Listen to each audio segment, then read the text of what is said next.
শাকিব খানের music video জয়ধ্বনি কেমন সাড়া ফেললো নেট দুনিয়ায়। ডিরেক্টর আদনান আল রাজীব কেমন কাজ করেছে এই মিউজিক ভিডিওতে। এদিকে শাহরুখ খানের কিং কি তাহলে বাংলাদেশে মুক্তি পাবে নাকি দেখানো হচ্ছে মিথ্যা স্বপ্ন? এসব এক্সক্লুসিভ আপডেটই থাকছে আজকের ভিডিওতে।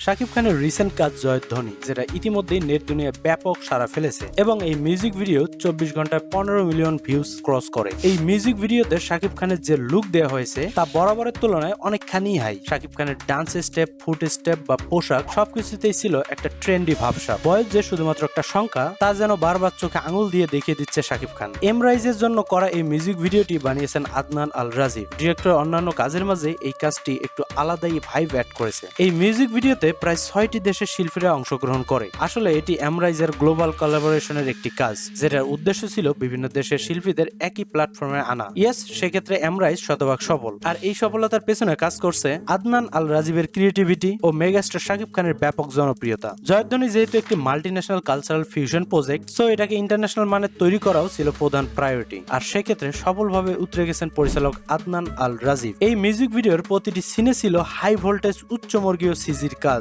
চোখে ধরা পড়েছে বিভিন্ন দেশের কালচার। শাকিব খান সহ প্রতিটি আর্টিস্টের কস্টিউমে ছিল বৈচিত্র্যের ছাপ। এখানে যে মিউজিকটা ব্যবহার করা হয়েছে সেখানেও ইন্টারন্যাশনাল সিগনেচার বজায় রাখা হয়েছে। মিউজিক শুনে আপনার কোনোভাবেই মনে হবে না এটা বাংলাদেশের কোনো মিউজিক। এক কথায় বলা যায় এ পর্যন্ত বাংলাদেশের টপ নচ মিউজিক ভিডিওর এটি একটি। এই মিউজিক ভিডিও যে বাংলা ইন্ডাস্ট্রিকে আন্তর্জাতিক পর্যায়ে গ্লো করছে সেটা মোটামুটি নিশ্চিত। আদনান আল রাজীবদের হাত ধরে বাংলা ইন্ডাস্ট্রি অনেক দূরে চলে যাক, এটাই আমাদের প্রত্যাশা। এবার আসা যাক শাহরুখ খানের কিং সিনেমায়, যেটা মুক্তি পাবে 2026 সালের ডিসেম্বর মাসে। বাট বাংলাদেশে এই সিনেমা নিয়ে একটা হাইপ উঠেছে। এবার নাকি বাংলাদেশেও একই সাথে মুক্তি পেতে যাচ্ছে শাহরুখ খানের কিং সিনেমা, যেটা নিঃসন্দেহে শাহরুখ ভক্তদের জন্য একটা সুসংবাদ। কিন্তু প্রশ্ন থাকে এই সংবাদ কতখানি সত্য। নেটে ঘাটাঘাটি করে দেখা যায় শাহরুখ খান বা তার প্রযোজনা প্রতিষ্ঠান থেকে এই নিউজের কোনো সত্যতা মেলেনি। তবে রিসেন্টলি পরিচালক অনন্য মামুনকে দেখা যায় কিং এর একটা অ্যানাউন্সমেন্ট ভিডিও শেয়ার দেয় এবং ক্যাপশনে লেখেন কিং বাংলাদেশের সিনেমা হলেই দেখবো। এরপর থেকে নেট দুনিয়ায় শাহরুখ ভক্তদের মাঝে এই হাইপ উঠে আসে কিং বাংলাদেশেও মুক্তি পাবে। বিভিন্ন আইনি জটিলতায় বাংলাদেশে বলিউড সিনেমা মুক্তি হয় না, যে